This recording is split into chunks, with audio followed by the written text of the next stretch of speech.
بركة وفقد موجع. Juga salah satu petinggi di PBILS kemarin itu ada polemik ya di Pemalang.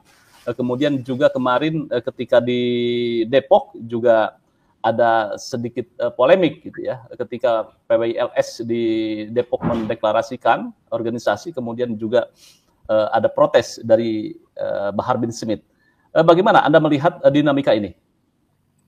Iya, saya menyayangkan ya terjadinya bentrok di Pemalang. Saya melihatnya dari 3 perspektif ya. Pertama, perspektif sosial, perspektif demokrasi, dan perspektif hukum ya. Dari perspektif sosial budaya, saya kira ada kegelisahan dari masyarakat di Pemalang dengan akan dihadirkannya Rizik Syihab di kota itu. Kemudian ada masyarakat yang lapor kepada PWI merasa khawatir bahwa kehadiran Rizik Syihab itu akan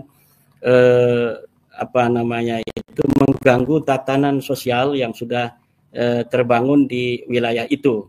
Ya, itu misalnya terkait dengan kebiasaan Rizik Syihab dalam ceramah, ada provokasi, misalnya ada upaya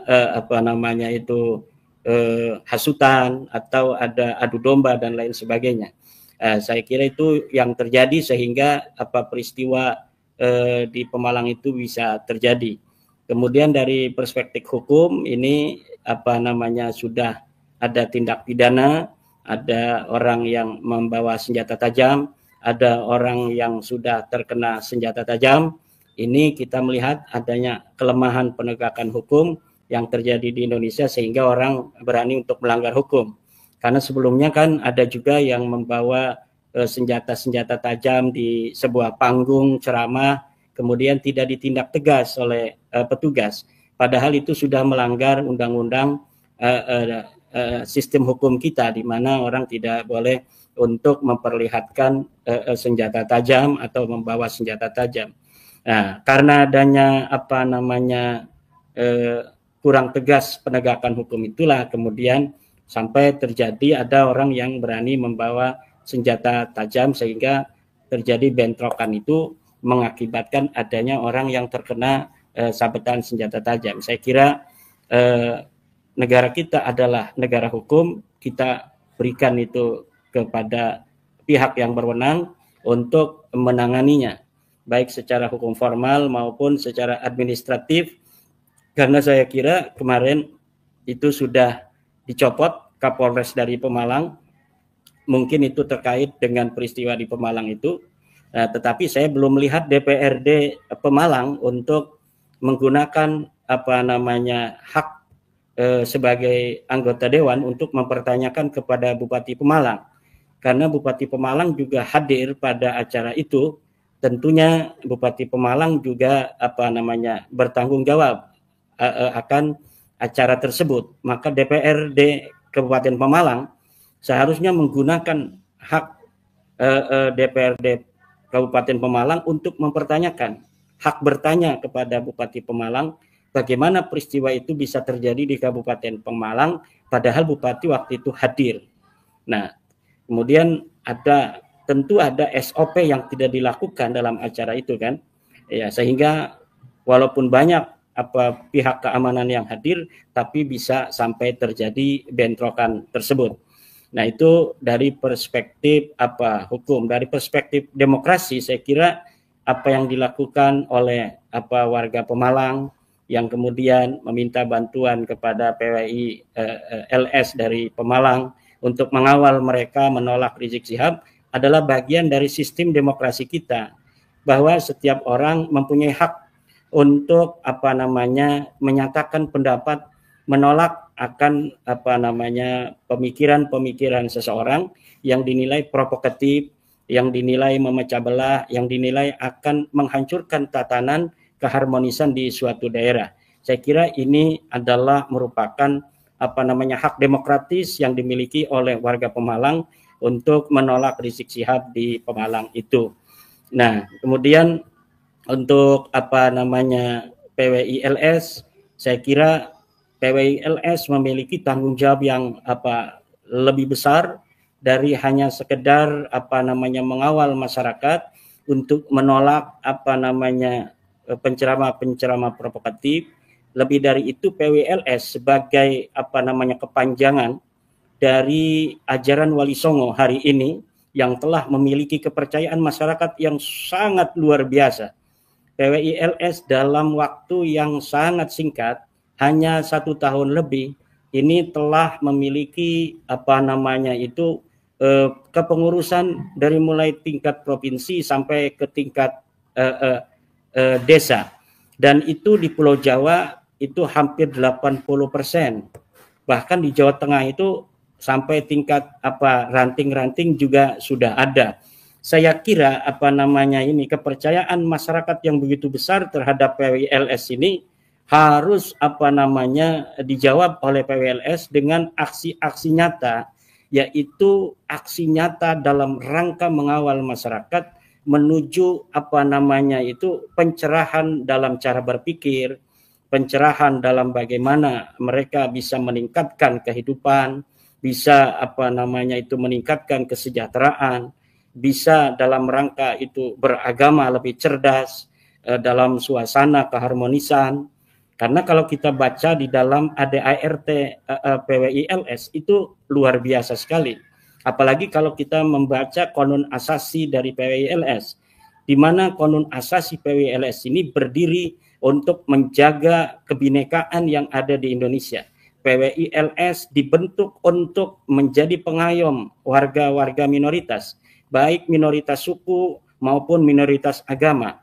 Karena bagi PWILS, sebuah negara yang bineka seperti Indonesia akan terjaga persatuan dan keharmonisannya apabila yang mayoritas ini bersifat melindungi yang minoritas. Apabila yang mayoritas arogan, maka kedamaian dan keharmonisan ini akan sulit untuk ditegakkan di sebuah bangsa, di sebuah negara yang terdiri dari banyak suku bangsa seperti Indonesia ini.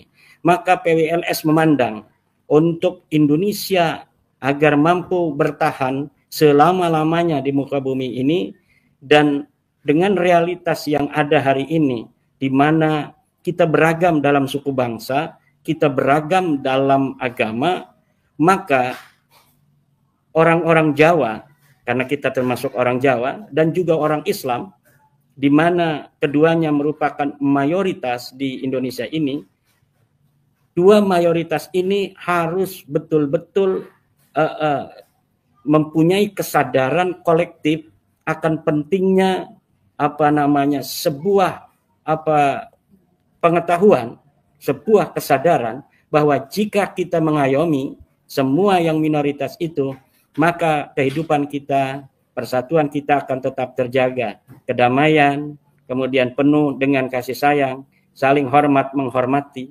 Tetapi jika ada egoisme dari mayoritas terhadap minoritas, maka kedamaian dan keharmonisan itu akan sulit untuk digapai di sebuah bangsa, di sebuah negara seperti Indonesia ini. Nah, selain itu, nanti PWILS juga akan bekerja sama dengan para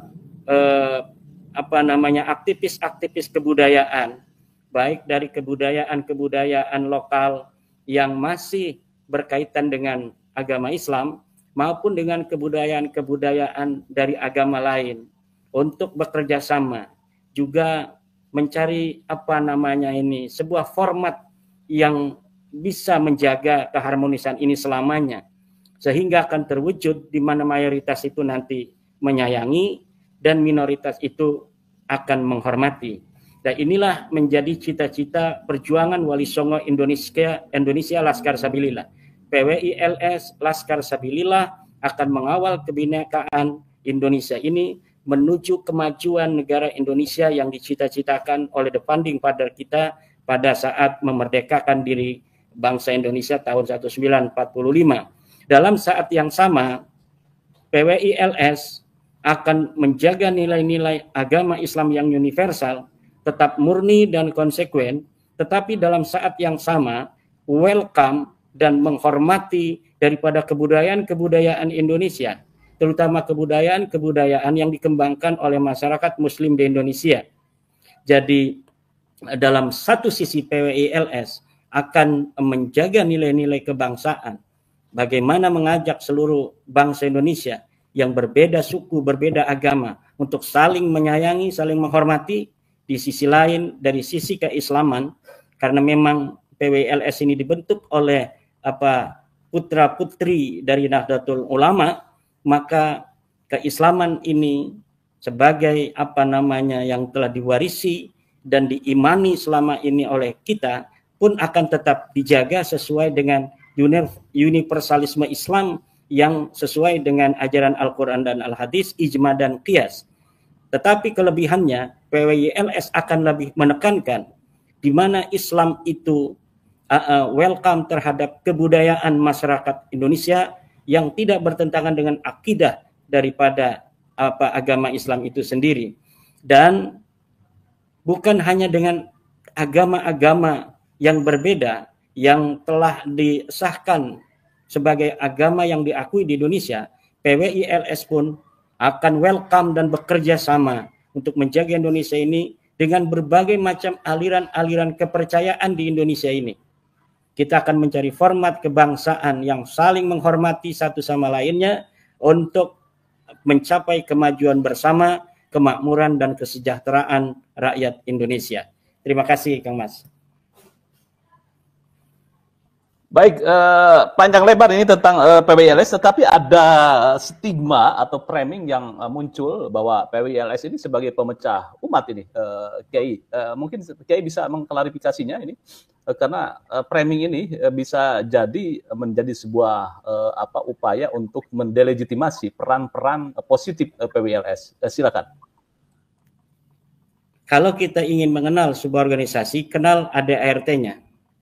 Kenali ADART-nya, baca ADART-nya, kemudian konun asasinya.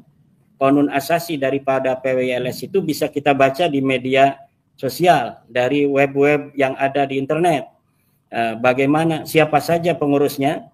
Pengurusnya adalah ketuanya Kiai Abbas Biliyaksi, seorang kiai dari Buntet yang kita mengenal perjuangan Pondok Pesantren Buntet sejak masa yang sangat lama. Ratusan tahun pondok pesantren itu berdiri, telah melahirkan para ulama-ulama besar, telah melahirkan pahlawan bangsa, Mbah Abbas Buntet, kemudian orang-orang yang berkiprah di PWILS juga di setiap tingkatan kita bisa lihat para ulama-ulama yang berjubel masuk di PWILS dari kampung-kampung, dari daerah-daerah, bahkan dari luar Pulau Jawa, dari Sumatera, Kalimantan, Sulawesi akan mendirikan PWILS. Kebanyakan mereka adalah para kiai-kiai dan ulama-ulama yang berbasis latar belakang Nahdlatul Ulama. Dan ini saya kira menjadi sebuah sebuah berita gembira sebenarnya, kita boleh katakan demikian, bahwa masyarakat Nahdlatul Ulama yang biasanya itu hanya menggunakan taklid dan husnudon, hari ini sudah mulai naik ke level yang kedua dalam bagaimana cara berpikir, yaitu mulai menggunakan apakah ini rasional apa tidak, apakah ini logis ataukah tidak. Perkembangan itu bisa kita lihat misalnya tentang sejarah terbentuknya Nahdlatul Ulama, di mana saya baca dalam sebuah platform hari ini atau kemarin, ada seorang cucu Mbah Khalil Bangkalan itu mempertanyakan kisah tentang Mbah Khalil sendiri dengan metodologi penelitian yang sama dengan yang saya lakukan, yaitu menggunakan sumber primer dan sumber sekunder. Beliau mempertanyakan apa betul terjadi peristiwa tongkat dan tasbih di dalam pembentukan Nahdlatul Ulama, di mana titi mangsa munculnya cerita atau kisah tentang adanya tongkat dan tasbih itu hanya dimulai tahun 1980, sementara pendirian Nahdlatul Ulama 1926 itu ada rentang waktu berpuluh-puluh tahun sampai datangnya berita adanya cerita tongkat dan tasbih. Itu yang mempertanyakan sendiri adalah